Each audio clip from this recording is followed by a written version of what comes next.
Hai, welcome to Cinema Z. Oke guys, film yang mau gue cerita ini termasuk film favorit mak gue nih. Tapi keren juga ya mak gue tahu film ini. Pokoknya ini film favorit banget. Bagi kalian yang belum nonton, nah ini kode alam banget cok, kalian nemu channel ini. Kali ini, Mimin menceritakan film yang berjudul Penguin of Madagascar. Oke, keep stay tune, kita masuk ke alur cerita.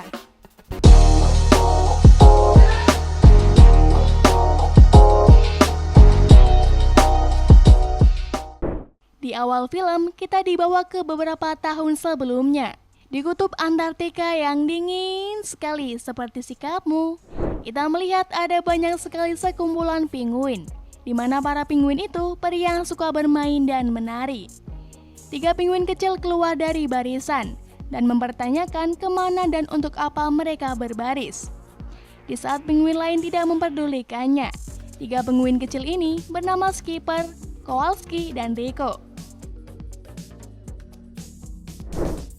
Skipper penasaran dengan apa yang ada di depan mereka dan memerintahkan Kowalski dan Rico untuk menyiapkan peralatan terbang mereka.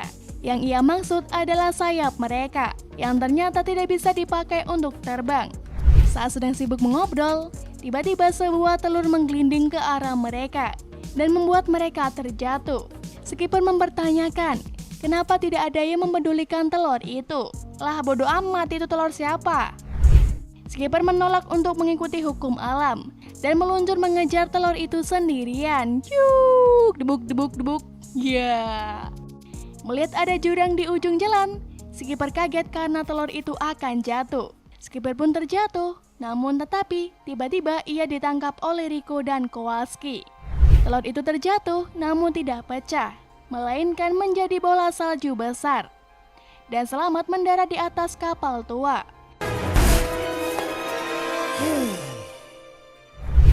Melihat telur itu diincar oleh anjing laut yang bernama Leopard yang ingin memakan telur itu, Skipper dan kawan-kawan mencari jalan untuk turun. Saat sedang sibuk memikirkan jalan untuk turun, seseorang wartawan mendorong mereka.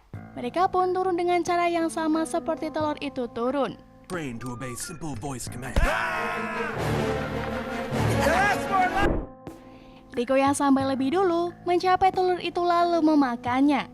Para anjing laut pun marah karena buruannya diambil. Mereka berhasil melarikan diri dengan cara naik ke sebuah pemanah sebuah ikan yang terbang.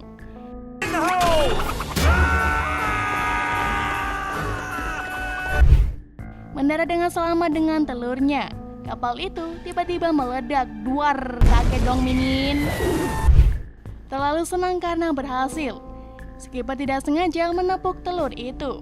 Dan tak lama lalu tiba-tiba telur itu pecah. Disinilah awal mula kemunculan penguin kecil bernama Private. Wih, welcome to bocil di dunia tipu-tipu. Oke, langsung aja kita pindah ke scene berikutnya, di mana para penguin dan para hewan kebun binatang sedang berpesta. Woi, ikut dong pestanya. Karena telah berhasil hidup di alam bebas. 10 tahun telah berlalu dan untuk merayakan ulang tahun Private, mereka berencana untuk menyusup ke tempat penyimpanan emas Amerika Serikat di Fort Knox dan mereka berhasil mendarat dengan selamat. Mereka mengacau penjaga dengan sebuah alarm, mainan yang ternyata senjata asap obat tidur.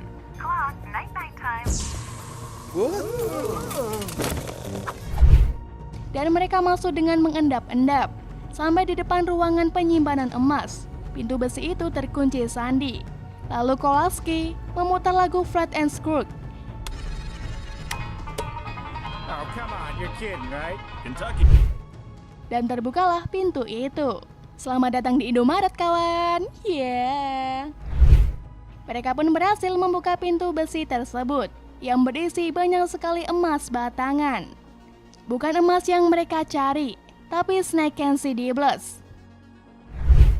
Saat Private memasukkan koin ke dalam mesin tersebut, ternyata menarik Private ke dalam. Elitist of the elite.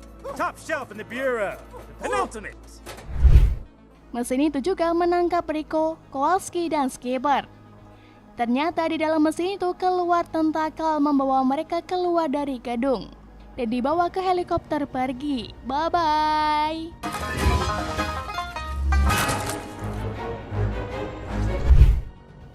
Mereka kemudian mendarat di sebuah kapal selam yang berada di dermaga di Venesia. Mereka yang terkurung di dalam kandang berusaha membukanya dengan Rico yang mengeluarkan penjepit kertas. Hal ini membuat Private sedikit sedih karena ia ingin memiliki kemampuan seperti yang lain dan mencoba menjadi seperti Rico. Namun ia justru mengacaukannya. Tanpa sengaja, Private menekan sebuah tombol dan menyebabkan mereka terus masuk lebih ke dalam kapal dan menemukan sebuah mesin laser raksasa. Sorry, what?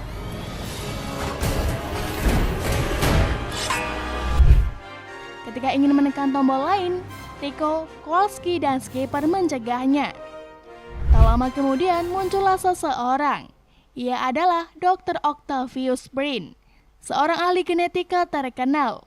Mereka nampak tidak mengenali siapa profesor itu. Lalu profesor itu mengenalkan diri sebagai Dev seekor gurita. Tetap saja, Kowalski dan kawan-kawan tidak mengenalinya. Dev kesal karena mengapa mereka tidak mengenalinya. Maka dari itu, Dev lalu menceritakan kenangannya pada para penguin. Dev dulu tinggal di kebun binatang yang sama seperti para penguin. Dev begitu dicintai oleh anak-anak dengan julukan gurita dengan ribuan trik. Dev melihat para penguin yang baru saja menjadi lawan baru di kebun binatang dan merebut segala miliknya. Dev pun dipindahkan ke kebun binatang San Diego. Sejak saat itu, Dev terus berpindah dari tempat ke tempat lain. Dari kolam renang ke akuarium. Dev pun semakin lama semakin terlupakan. Jangan sedih ya Dev, lu ada temennya kok. Gue juga semakin lama semakin terlupakan. Bacot. Merasa tak diinginkan dan sendirian karena semua kejadian yang dialami Dev. Ia ingin balas dendam kepada para penguin dengan menciptakan cairan hijau yang mematikan. Dia memerintahkan Nicholas untuk mengurung mereka, tetapi para penguin melawan. Rico menyemburkan bubuk Snake Blast ke mata Dev dan bawahannya. Mereka pun kabur. Mereka pergi dengan menaiki perahu kecil. Namun para bawahan Dev mengejar mereka dengan menggunakan perahu juga.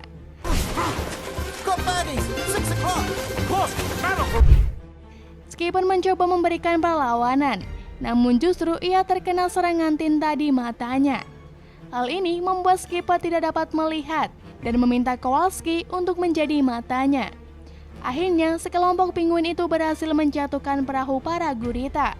Tetapi para penguin kehabisan akal dan tak tahu arah mana lagi untuk dilalui. Mau dibawa kemana hubungan kita?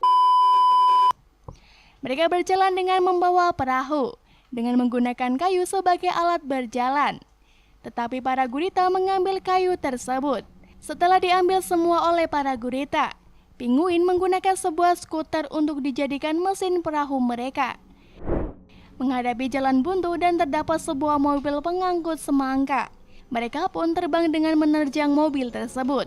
Mereka pun tersudut karena para gurita berhasil menyusul mereka.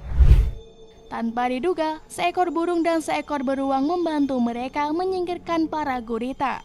Ternyata mereka adalah Northwind.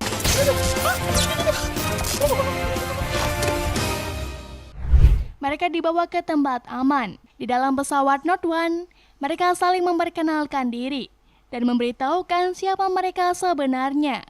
Serigala berbulu putih itu bernama Classifid, yang merupakan pemimpin Northwind. Anjing laut bernama Sorfun, ahli senjata dan ledakan. Beruang itu korporal, ia tukang pukul. Dan burung hantu itu Eva, ahli intelijen dan analisis. Dan perkenalkan gue ahlinya ghostingnya para buaya darat. Hahaha. Mereka kemudian dibawa ke markas Northwind. Dan saat sudah sampai, para penguin sangat takjub dengan segala kecanggihan alat dan teknologi yang mereka lihat. Classifid kemudian membawa mereka menuju ruang rapat untuk menjelaskan sebuah misi rahasia yang akan mereka lakukan.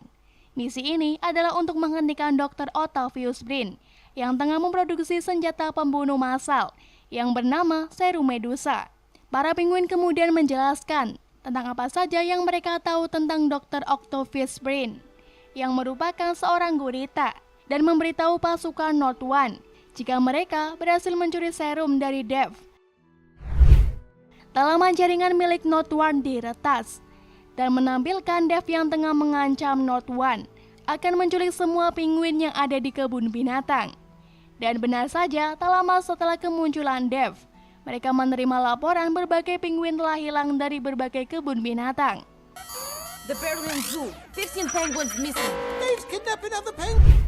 Hal ini membuat Clawspeed dan pasukannya membius para penguin dan memasukkan mereka ke dalam sebuah kardus dan mengirimnya ke tempat aman, sehingga mereka tidak dapat mengacaukan misi dari Note One. Saat mereka terbangun, mereka sadar mereka berada di dalam pesawat yang menuju ke Madagaskar, dan mereka merasa tak punya banyak pilihan karena berada di ketinggian. Skipper menolak untuk menyerah dan membuka pintu pesawat dan mencoba keluar dari pesawat dengan terjun bebas ke daratan. Brilliant move! Yang membuat Skipper dan yang lainnya jatuh ke pesawat lain yang menuju ke Paris. Karena merasa tidak sesuai dengan tujuan mereka, Skipper mengajak yang lain untuk berpindah pesawat menuju ke pesawat yang lainnya. Namun hal ini gagal, membuat mereka terdapat di gurun pasir.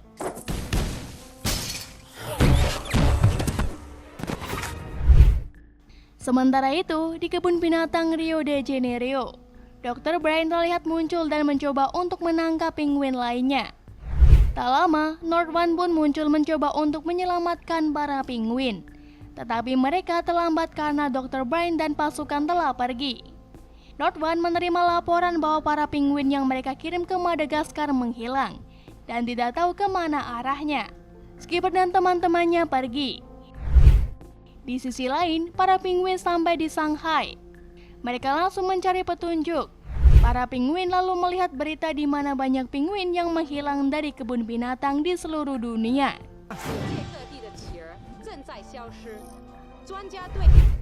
Rico mengeluarkan bola salju yang ia telan yang menjadi petunjuk kemana Dev pergi selanjutnya, yaitu Shanghai. Mereka bergegas untuk pergi ke Shanghai dengan mengirim diri mereka sendiri, tetapi mereka kembali ke tempat yang sama. Private kemudian melihat petunjuk selanjutnya, yaitu pertunjukan Putri Duyung Penguin. Mereka kemudian bergegas untuk pergi ke kebun binatang itu untuk menghentikan Dev. Para penguin menyamar menjadi tas anak kecil untuk bisa masuk ke dalam kebun binatang tanpa ketahuan. Sesampainya di sana, mereka melihat Dev yang sudah sampai terlebih dahulu dan segera menyusun rencana untuk menggagalkan misi Dev. Skipper meminta Private untuk menyamar sebagai Putri Duyung Penguin, tetapi Private berusaha untuk menolak. Private akhirnya mau menjadi Putri Duyung, sekaligus sebagai pengalihan perhatian pandangan Dev. Seketika mereka berhasil menjatuhkan Dev dengan serangan anjing laut, tepat saat Note One sampai.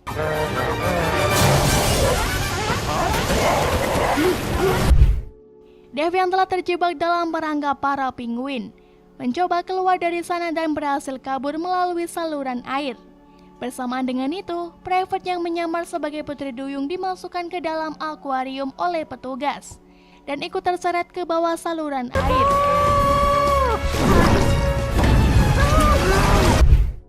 Para penguin melihat pesawat Note One dan mencoba menggunakannya untuk mencari keberadaan Private. Mereka masuk ke dalam, namun Kowalski tidak mau mengendarainya. Dengan akal cerdiknya, mereka berhasil membawa kabur pesawat itu. Dan para Note One mencoba mengejar mereka dengan menembakkan kail ke pesawatnya.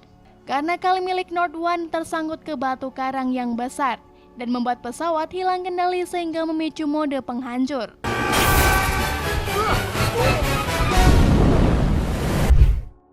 Para penguin terjebak di lautan bersama Note One.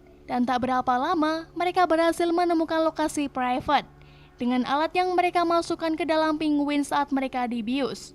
Dev dan Private saat ini tengah berada di pulau terpencil yang tidak jauh dari tempat mereka sekarang. Sementara itu, Private yang berada di kapal selam tengah melihat sekitar dan menemukan berbagai jenis penguin lain yang juga ikut tertangkap.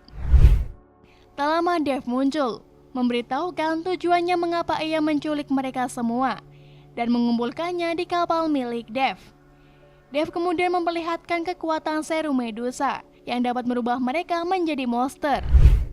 Dev mengujinya dengan sebuah percobaan sebuah belalang yang ia jadikan sebagai bahan uji coba di depan para penguin. Mereka nampak sangat kaget melihat belalang tadi berubah menjadi monster yang sangat aneh dan berbeda dengan wujud aslinya. Hal ini membuat semua penguin merasa sangat ketakutan karena merekalah bahan uji coba selanjutnya. Dev melihat ia berhasil menculik Private dan akan ia gunakan untuk menjadi kelinci percobaan. Private juga memberitahu kalau pasukannya dan tim elit akan datang ke markas mereka.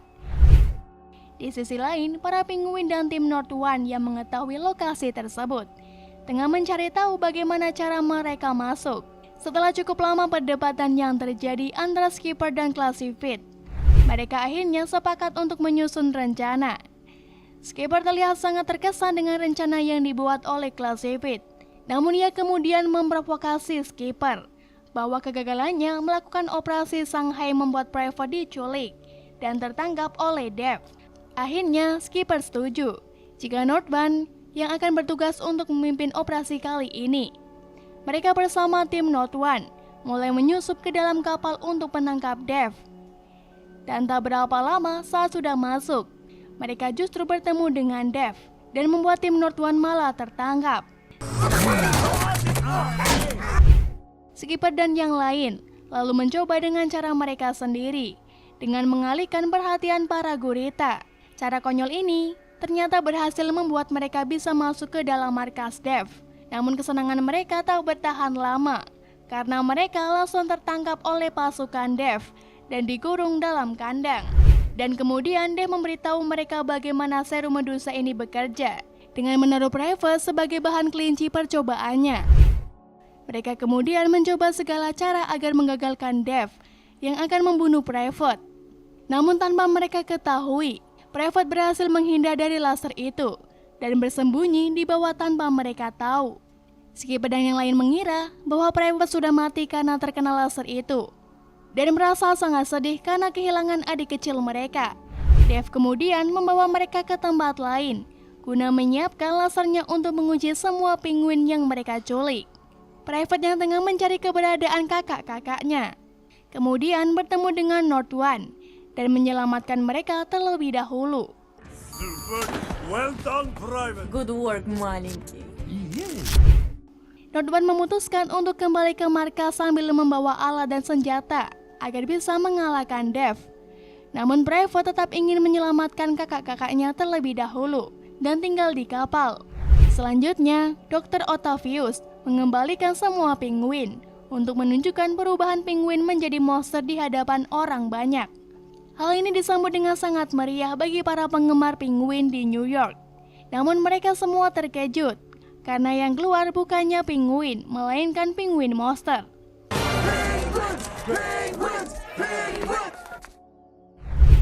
Para monster penguin itu kemudian mulai menyerang orang lain dan menyebar ke seluruh kota. Private yang terjebak di dalam kapal yang terkunci mencoba untuk keluar dari kapal dan mencari di mana Skipper dan yang lain berada. Setelah berhasil keluar, Private berusaha untuk menyelamatkan Skipper yang berubah menjadi monster.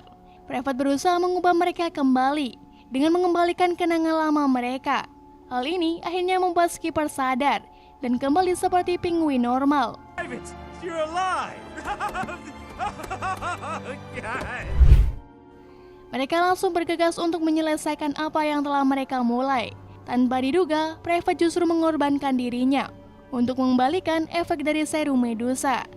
Dengan kekuatan manis dan culun tidak terbatas yang dimiliki oleh Private, namun Skipper menolaknya karena berbahaya bagi Private. Namun menurut Private, inilah satu-satunya cara dan tidak ada cara lain. Saat yang bersamaan, Northbound juga datang dan mencoba menghentikan kejahatan Dev. Sayangnya mereka tak lama justru terperangkap di dalam sebuah mobil.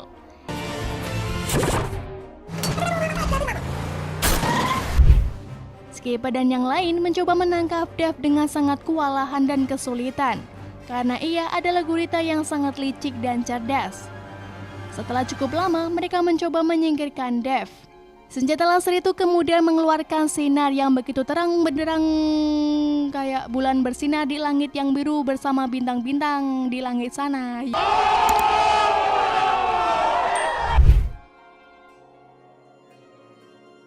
Dan membuat semua penguin kembali menjadi normal seperti semula.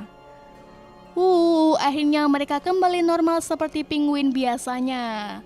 Tidak menjadi monster, apalagi menjadi penjahat, apalagi menjadi manusia nggak punya otak seperti siapa ya? Film ini berakhir dengan Private terlihat bahagia setelah menyelamatkan semua penguin dan merasa diakui oleh teman-temannya. Sementara Dave pun menjadi gurita kecil yang mengemaskan. Unyu-unyu deh gurita. Pengen gue bawa pulang. Gue kantolin tuh di depan WC yang dikurung oleh bola salju. Itu dia tadi cerita tentang film Penguin of Madagascar kali ini. Bagaimana menurut kalian, Cok? Hancur! Apakah bikin tegang? Apakah biasa saja? Apa gimana ini? Coba ceritakan di kolom komentar ya. Oke, next time kalian pengen Mimin bawain alur film apa lagi nih? Tulis aja di kolom komentar ya. Terima kasih udah buang-buang waktu kalian di channel ini. Terima kasih juga udah menonton film ini. Dan terima kasih juga udah dengerin celotehan bacotan Mimin ini. Dan sampai jumpa lagi. Bye-bye.